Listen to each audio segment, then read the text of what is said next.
Thanks to the support as a channel member, Michael McCloskey. Well, I think this is the first episode that started where we've not been top of the league. The hard bit begins now, I think. Honeymoon is over and all that. Still got no money.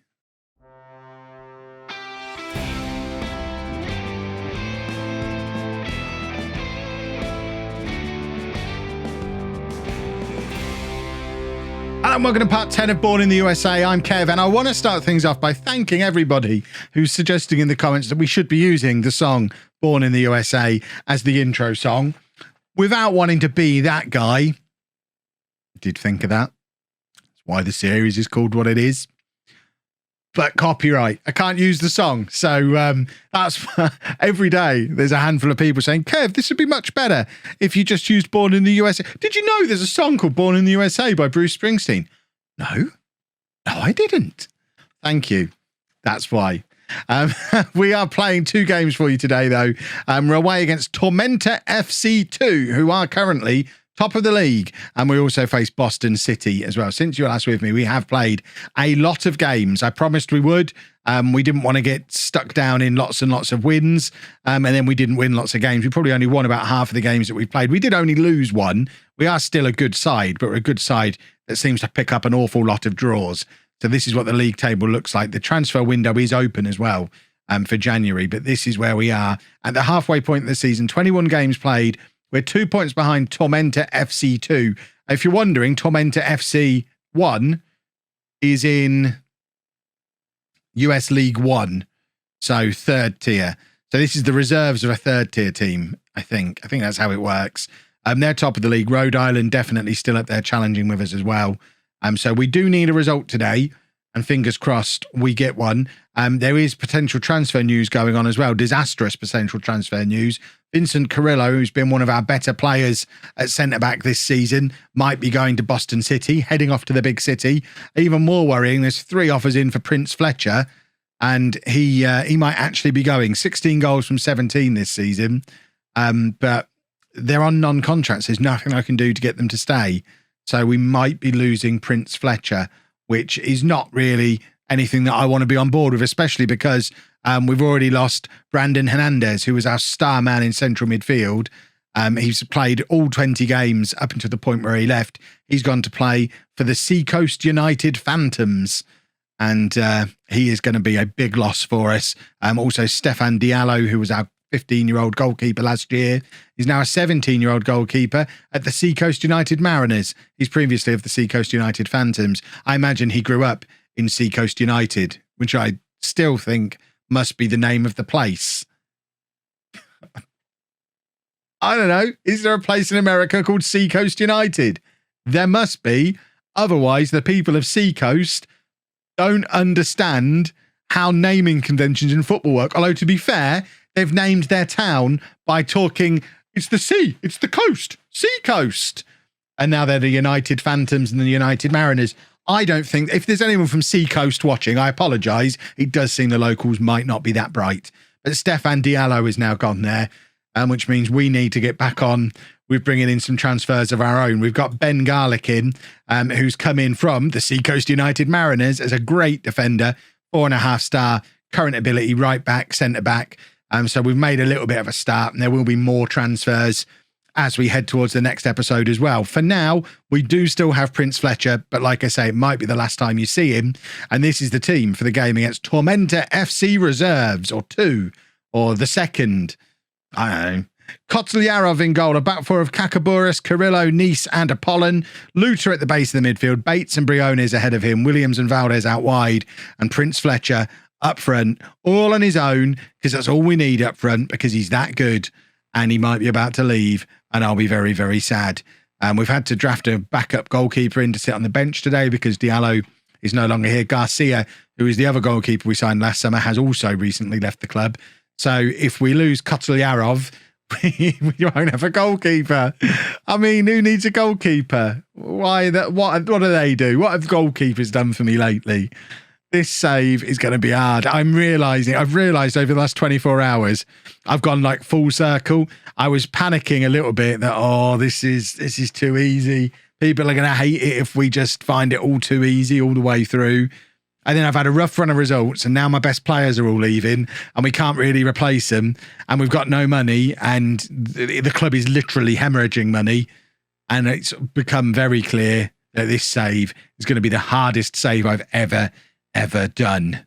If you like seeing me struggle, and I know a lot of you do like to see me struggle, this is the one for you. And there's no point doing a sales pitch for the people who are still watching at episode 10, but go and tell your mates. Go and tell any time you see anyone in the home comments or comments to any of my other videos going, Football Manager's too easy.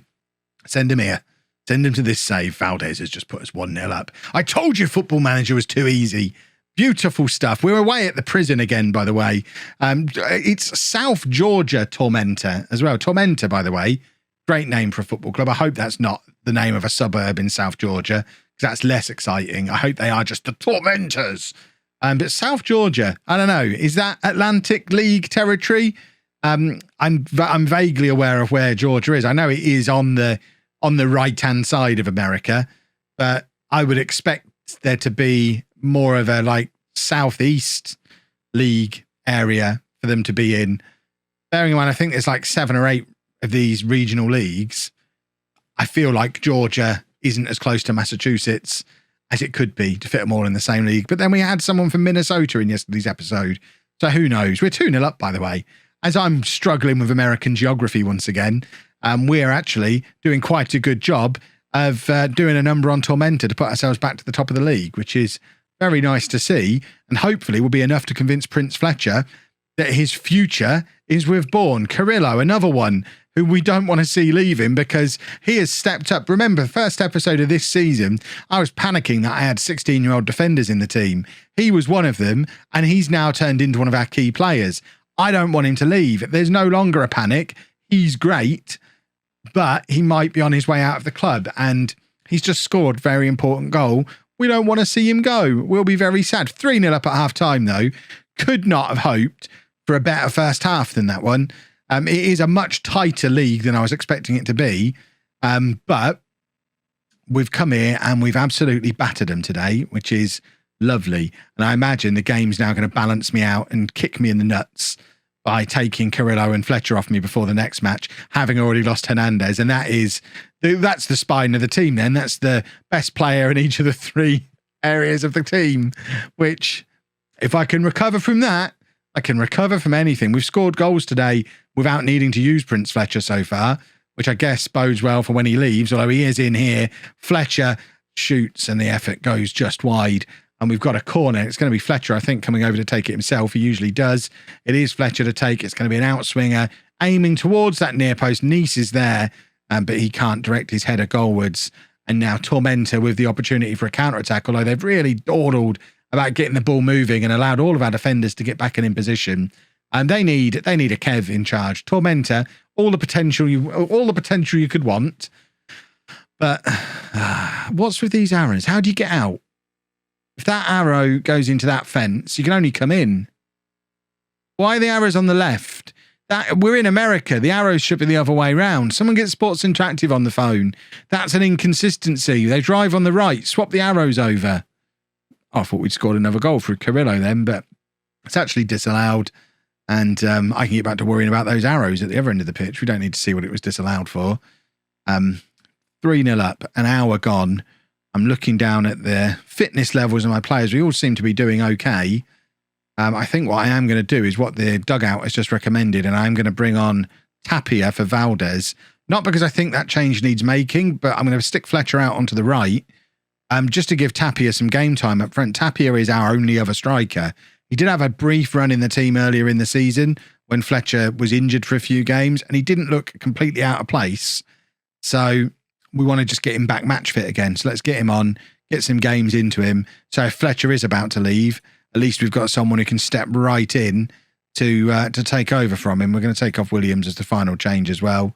And that will do nicely. 3-0 up. What I probably should have done is taken Fletcher off and brought Dominguez on the right, again, for similar reasons, to get some game time into him as we prepare. What is that goalkeeping? Oh, that's sensational goalkeeping. We've just seen brilliant goalkeeping and then proper tier 9 attacking.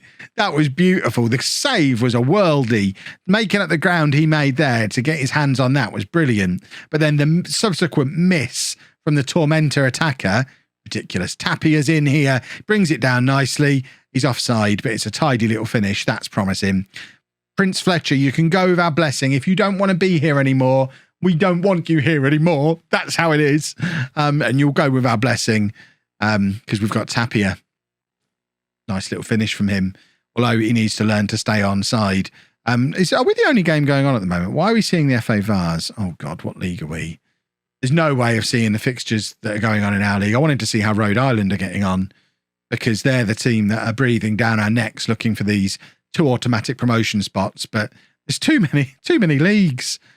And there's too many leagues, too many highlights. We've got no way of seeing what's going on in the other games currently. And it is Tormentor, who, I think we've definitely dropped down a gear in this second half. We've switched off a little bit, but they've looked much better in this second half than they did in the first half. Although, with that being said, they haven't really threatened the goal. So I'm a little bit surprised to see how they've surged to the top of the league in recent weeks when they do seem to be suffering from a little bit of stage fright today, which I'm on board with. I don't mind teams being afraid of us. If that's what we're developing, a nice healthy fear from our opposition, that's nice to see. Tapia gets an assist. He slots it through for Briones. The ball was bobbling around a little bit. It was very sloppy, scrappy defending. And to be fair, sloppy, scrappy attacking as well. The ball's just bobbling around. And eventually, Tapia's the one who gets a foot on it and slots it through nicely to Briones, who is just, he's always there. He was a masterstroke in the summer, bringing him in to play as the Mazzala. Like I've said a couple of episodes ago, never used a Mazzala at this level before. Certainly going to try it again, though, because he's been very, very effective. And now Tapia grabs a goal of his own, 5-0, flatters us a little bit. But the goalkeeper, that was terrible from their goalkeeper. Absolutely terrible. He just sneaks under him at this near post. And I love the deep, dark lower leagues because stuff like this happens. You don't get this in the Premier League. Beautiful stuff. 5-0 to Bourne, and we are back top of the league, where we should be. And hopefully where we will stay for the rest of this season. Now we've got to see which players are leaving. In all my years on YouTube, I've never had a team go into administration.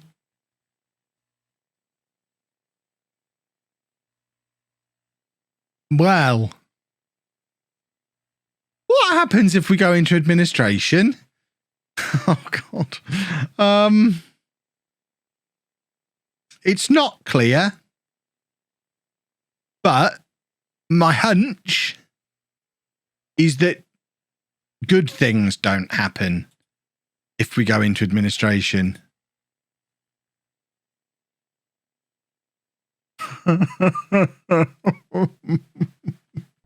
Exciting news if we ignore the impending doom. And both of the players who were potentially going to be leaving the club decided to stay. They want to go down with the stinking ship. I mean, to be fair, they want to go down with the sinking ship. Fletcher and Carrillo both opting to stay at the club, which means we're able to put out an unchanged side for the game against Boston City. Boston City are actually one of the teams who were trying to steal. I think they were after Carrillo.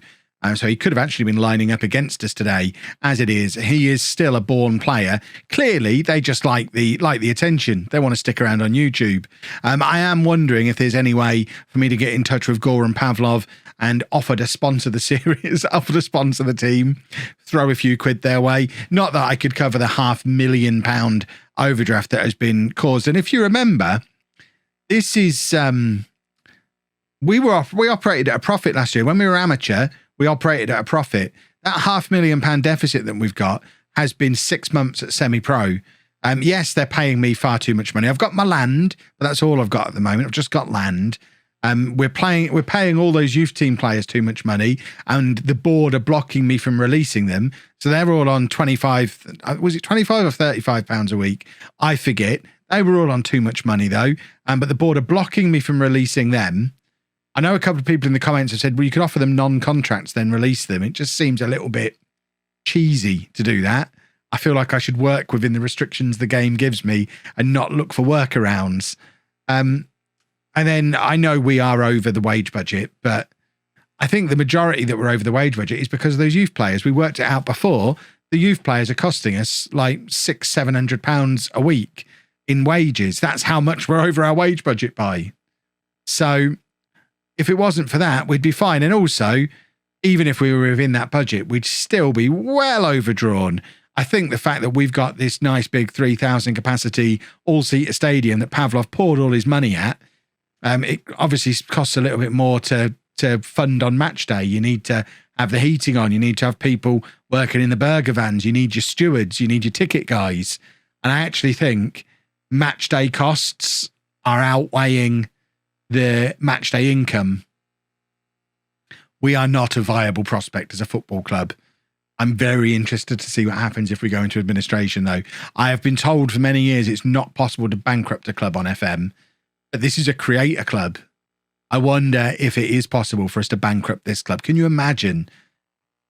I mean, if the series ends with the club going out of business, that'd be the most Kev thing that's ever happened in one of my series.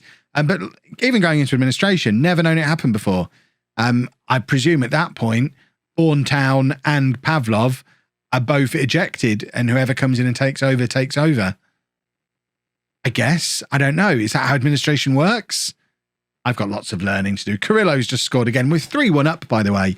This is a team we definitely should have been beating. On the pitch, things seem to have turned a corner and are going well again. Off the pitch, it is a messy, messy nightmare.